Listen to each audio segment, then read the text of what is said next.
Hey Huskies, welcome to the April installment of HTV Monthly. I'm Ethan Salm. And I'm Paul Wazalowski. In this extended segment, Hersey's Media Tech class and HTV News write, produce, and film a variety of Hersey stories for everyone to enjoy. In this month's episode, we sat down with artists of all mediums, talked to students about the most recent World Series, and did some promo work for a new prescription drug, and stopped by Glencoe to check out the Chicago Botanical Gardens. So sit back, relax, and let HTV News show you these stories from Hersey and beyond.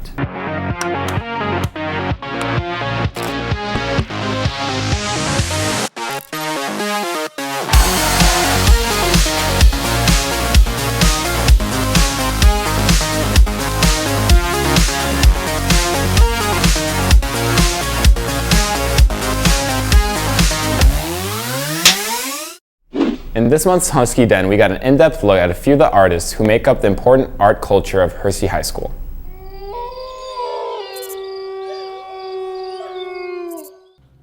ADHD is a rock band. Maddie is an illustrator. Snay is a photographer, and Max is a graphic designer. I sat down with these artists to find out what their story was and to see how Hersey's helped them along their path to success. Honestly, it kind of has been like my whole life, just because I always had access to this kind of stuff. In like elementary school too, like I just really loved art class, and then it's just kind of stayed that way the whole time. I decided to pick up the trumpet in 5th grade when we were starting band, just because I listened to a lot of like Louis Armstrong and Miles Davis that my parents were playing around the house. And then with the bass, when the band was starting, there was no bass player. So I just kind of got wrangled into it, and thankfully I was able to teach myself very quickly and picked it up and really love it. Really, it started out of jealousy, I would say.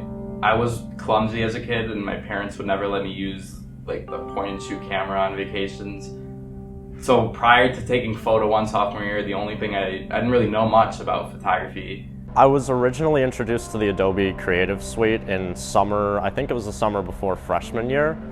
And I was originally interested in like painting and like concept art. So I got myself a drawing tablet, I got Photoshop. I also got my hands on Adobe Illustrator. So after I figured out that I couldn't paint, I tried working on Illustrator a little bit. And like I had no idea what the program was for or anything, but it just kind of like clicked with me. And I realized from there that, oh, this is graphic design. This is like logos, iconography, that kind of stuff. And it just kind of went from there. I've really enjoyed it since. I started to really play music that like I would listen to rather than just playing band. That's when I really started to take off with music. When I started playing stuff that I enjoyed, I was like, hey, this isn't so bad. It's not a chore. It's something that I can have fun with and something that I would choose to do. Doing photography using film is a more hands-on experience as opposed to people think photography is all digital, it's all Photoshop, like Adobe Suite. Actually manipulating photographs in the darkroom and going through the chemical process in order to get those photos to develop was really cool, and I think that's what got me to take photo 2 and beyond. So like my whole concentration for the AP art class, I'm doing like portraits of people that I know and like scenes that I think depict like an emotion that I think represents them. I mean, I've been doing it since I was little, but I didn't like actually start practicing like I do now until like probably 7th grade. I thought I was like okay at art, and then like actually taking a class where like it was like slow down and like take your time and just look at what you're actually drawing and like draw more from life. I think that really helped. We also spend a lot of time writing, and we're really trying to refine our skills in that. And as we come along, we are finishing more and more, and we're really getting the ball rolling with that. We're really excited to take that into this summer. We're going to probably be releasing some like EPs, album kind of stuff, and we're even going to be performing our first original song that we finished at graduation. I really took a liking to designing shirts. So I got an account on this website called Design by Humans, and you can just upload designs freely from there. I've done ski and board club t-shirts, the HTV logo, the A Soldier's Journey Home shirt, and we recently hosted a concert band festival this year, and I was able to do the shirts and the pamphlet designs for that. This shirt right here sold out within the first day of the festival. NVIDIA was hosting a shirt design contest a while back, and all of the profits would go to charity. So I designed and submitted a shirt, and it ended up placing and being the design that they went with. Once it was available online, it sold like 500 copies, and that made like over $11,000, so $11,000 to charity. Sophomore year, BBC released a documentary called India's Daughter, and it was about the epidemic of rape in India, but it delved deeper into the socioeconomic status of women and how they're underappreciated and abused in Indian society. And I knew it was happening, but the documentary really got me wondering, and I was appalled. And so I'm like, okay, I have to do something about this, because not a lot of people knew that the documentary was out, and not a lot of people knew it was an issue to begin with. So I made an image called India's Daughter, where it was my friend Brenda Oman, and one of the huge symbols of the movement was a black scarf around the mouth to symbolize like forced silence, stuff like that. So in this very studio, I had her wear Indian garments, and I had that black sash around her mouth, and it was a very powerful picture. I think what really got me to appreciate photography more was recognizing it as a medium of communication. Photography is the only reason we have a perception as to what the rest of the world looks like, and photography is the only reason that we're able to almost empathize with struggles around the world, because otherwise we're just reading words. You don't really understand the severity of a chemical attack or an atomic bomb being dropped until you see pictures of it. If I were to make an image, a portrait, about a certain topic or controversy, it's cool in the sense that it would be a way for me to relay my opinion on it, and it would also throw off the viewer in a sense. It's not cut clear. My images, especially surrounding controversies, like right now I'm doing a series of images on the mesh between actual human bodies and how magazines portray them to look. People could see that I have an opinion on it, but they have to think about it for a while. They have to look at the picture, look at different parts of it to figure out what I actually mean by what I do. This school has one of the best graphics departments like within our district. Miller was the one who recommended me for the internship I'm working at now, so I leave 8th hour every day of the week, and I go work at Graphic Alliance for 3 hours, so that's some really good experience. From the beginning, not only did Hersey offer the tools I needed to photograph using film, because they gave us the cameras, they gave us the film, they gave us the chemicals we needed to develop the film, and they gave us the darkroom in order to enlarge prints. So they encompassed every part of black and white darkroom film photography. I've been in a few of the Harper shows, and then like a few shows down in the city. There's shows that like Hersey reaches out to through the district. Mr. Lane puts me in every possible photo show that the district does, whether it be the Harper photo show, there's the Arts Unlimited photo show. I recently got second place in a contest that I won $500 in scholarship money for. Right now we're already scheduling a lot of Battle of the Bands that we're going to be performing at. One is a large Battle of the Bands pool for all Chicagoland area teens in Highland Park. We're going to be looking into doing ones at Frontier Days, as well as playing like local, graduation parties, black parties, stuff like that, and probably exposure to other gigs at other events, and just a lot of stuff this summer. So if you follow us out on Facebook, you'll see all kinds of stuff that we're up to. Between high school and college, I'm planning on taking a year off. As I've already mentioned, I'm working at this Graphic Alliance part-time, right? And my boss is really hoping I can work there full-time, or more than I am now, more than 10 hours a week. I'd like to go to art school. I think that would be fun. But also, I just kind of want to try everything out. Not majoring in photography, I'm majoring in physics, and I hope to minor in photography wherever I go. I don't ever want it to stop, I guess. Hersey's been very beneficial in helping me along my way on this career path. For HTV News, this is Matt Short signing off.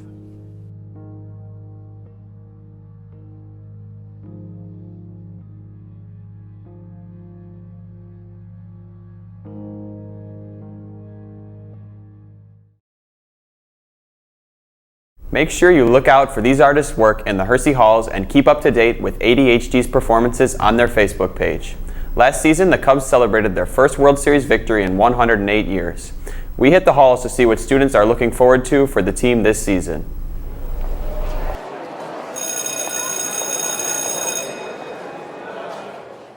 The 2016 MLB season ended in historic fashion, with the Chicago Cubs winning their first World Series in 108 years. We asked Huskies to reflect on this moment and make their predictions for the 2017 season. All right, where were you when the Cubs won the World Series? I was in Wrigleyville. I don't actually remember. I think I was at my house. I don't remember. I was at home watching the game. In my bed. Who were you with? My family. Probably my parents. Family, grandparents. And Myself. A couple of neighbors. I live in a cul-de-sac. There was about 8 of us in there. What did you do to celebrate the win? I became a Cubs fan. Just walking around the city, seeing people jump off of light poles and stuff. I just celebrated. Usual stuff like we do celebrating 4th of July. It was the win for me. So the Cubs winning didn't mean anything to you. You just cared about your test. Yeah, I'm actually from a different country, a country where they play predominantly cricket. So Cubs winning a baseball game had no significance to me. Do you think they'll repeat this year? I think so. I think they could, yeah. I hope so. I'm not sure. Yes. Yes, I do. It's early enough. They're a little behind in their statistics from last year, but I'm sure that they'll come around. They are still enjoying the prestige of the World Series, the rings, the trophies, and stuff like that. It seems like the Huskies have come to a consensus that the Cubs sure will repeat this year. Be sure to tune in to the 2017 MLB season to see what unfolds. I'm Cash Gardner with HTV News. For all the details about the Cubs' title defense, log on to Cubs.com. Seniors, are you suffering from lack of motivation? HTV may have the solution for you.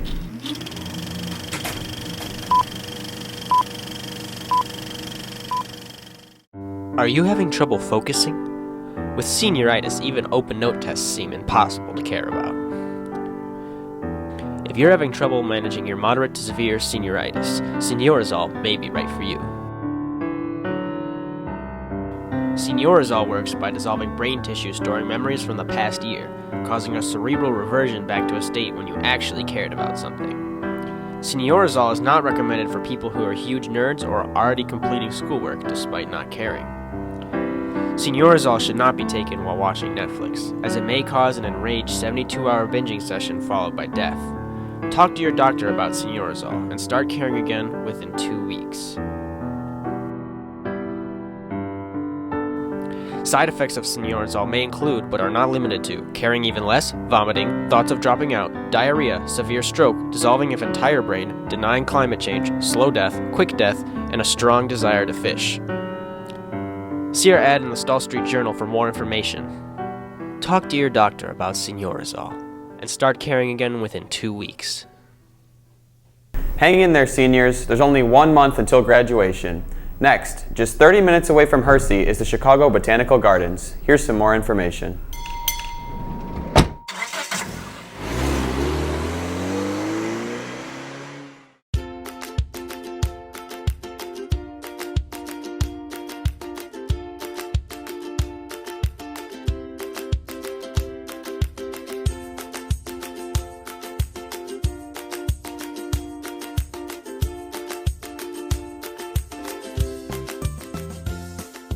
With HTV News, and today we're at the Botanical Gardens in Glencoe, Illinois. Let's go check out what they have in store. Well, we have 26 fabulous display gardens, 4 native habitats, 385 acres of gardens, evaluation gardens, habitats.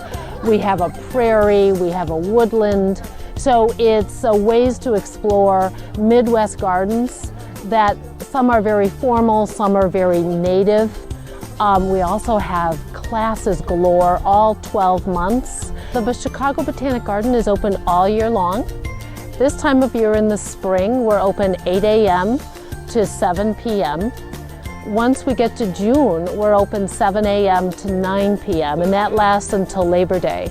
The garden is free to get in. The only fee is for parking, which costs $30 on the weekend and $25 during the week. We are bigger than any of the gardens. It's the breadth of what we have, the expertise that we have. We have people, in fact, I believe, from the garden that help other gardens and advise other gardens. So some of the main attractions are our English wall garden, our dwarf conifer garden, our Japanese garden, our fruit and vegetable garden, and one of my favorites is our circle garden. Our website is very up to date, chicagobotanic.org.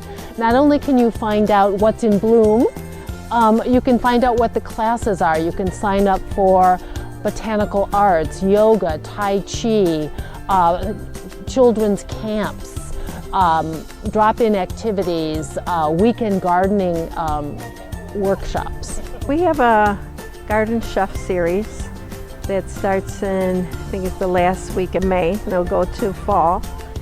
And they have renowned chefs there cooking in our open auditorium.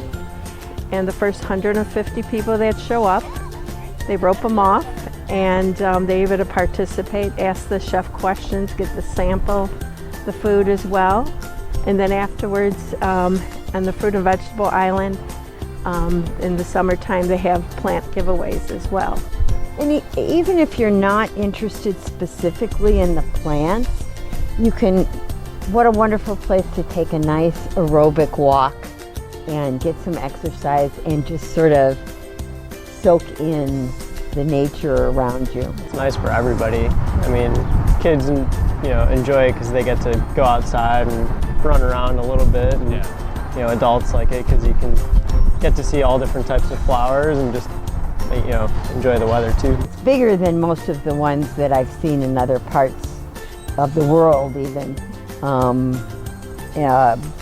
and very well taken care of and very interesting, and every time you come there's a new adventure and new flowers blooming. One of the things that people often say is, I'm just so happy to be here. People are happy to be here. It's a peaceful place. This is a place that they can walk, enjoy themselves, and see gardens that they just have never seen before. Thanks to everyone at the Chicago Botanical Gardens. Make sure to check it out this summer for something fun and relaxing to do. With HTV News, I'm Hannah Groff. Check out the Botanical Gardens this summer. Admission is free, and all you have to pay for is parking. That's it for this month's episode. To stay up to date with HTV, be sure to follow us on Instagram and Twitter at JHHS_news and subscribe to us on YouTube. And from all of us here at HTV, see you next month and keep the cameras rolling.